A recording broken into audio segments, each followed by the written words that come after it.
नमस्कार, मैं हूं आपके साथ हर्षिता तोमर। आइए नजर डालते हैं आज की खास खबरों की ओर।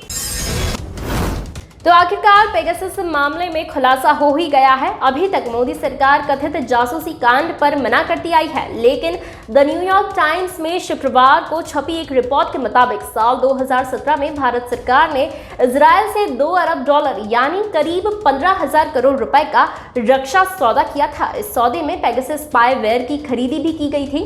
असल में यह रक्षा सौदा महज पेगासस स्पाईवेयर खरीदने के उद्देश्य से किया गया था, लेकिन मोदी सरकार को इसके अलावा और भी कीमत चुकानी पड़ी, और वो थी फिलिस्तीन के खिलाफ वोट करने की, क्योंकि भारत का हमेशा से स्टैंड रहा था और भारत ने कभी भी फिलिस्तीन के खिलाफ वोट नहीं किया था। पेगासस स्पाईवेयर पाने की शर्त पर ही मोदी सरकार ने यह कदम उठाया। अगर देखा जाए तो 15,000 करोड़ का कथित रक्षा सौदा एक तरह का घोटाला ही है। जासूसी सॉफ्टवेयर पेगासस स्पाईवेयर एक बार फिर सुर्खियों में आ गया है। भारत सरकार पर इजरायल की NSO फर्म से यह सॉफ्टवेयर खरीदे जाने को लेकर एक रिपोर्ट ने चौंका देने वाला दावा किया है।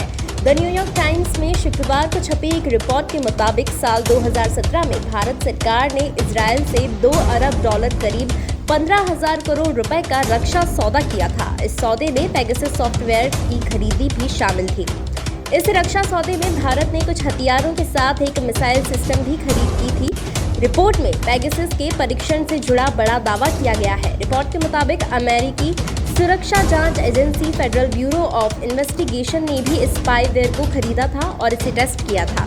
NYT अखबार ने अपनी साल भर लंबी चली जांच का हवाला देते हुए दावा किया है कि FBI ने इसे घरेलू निगरानी के लिए इस्तेमाल करने की योजना के तहत इसकी कई वर्षों तक टेस्टिंग की, लेकिन पिछले साल एजेंसी ने पेगासस का उपयोग बंद करने का फैसला किया है। FBI का यह फैसला पेगासस का राज खुलने से पहले आया या बाद में, यह रिपोर्ट से साफ नहीं हो पाया है। रिपोर्ट के मुताबिक इजरायल रक्षा मंत्री डील में पेगासस को पोलैंड, हंगरी और भारत समेत दूसरे देशों को भी बेचा गया था। NYT ने भारत के बारे में दावा किया है कि जुलाई 2017 में प्रधानमंत्री नरेंद्र मोदी इजरायल पहुंचे थे।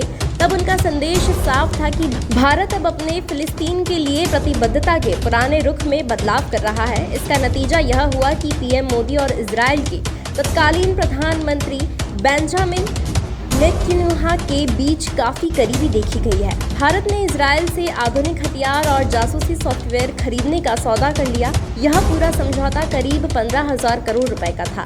इसके केंद्र में एक मिसाइल सिस्टम और पेगासस स्पाईवेयर ही था।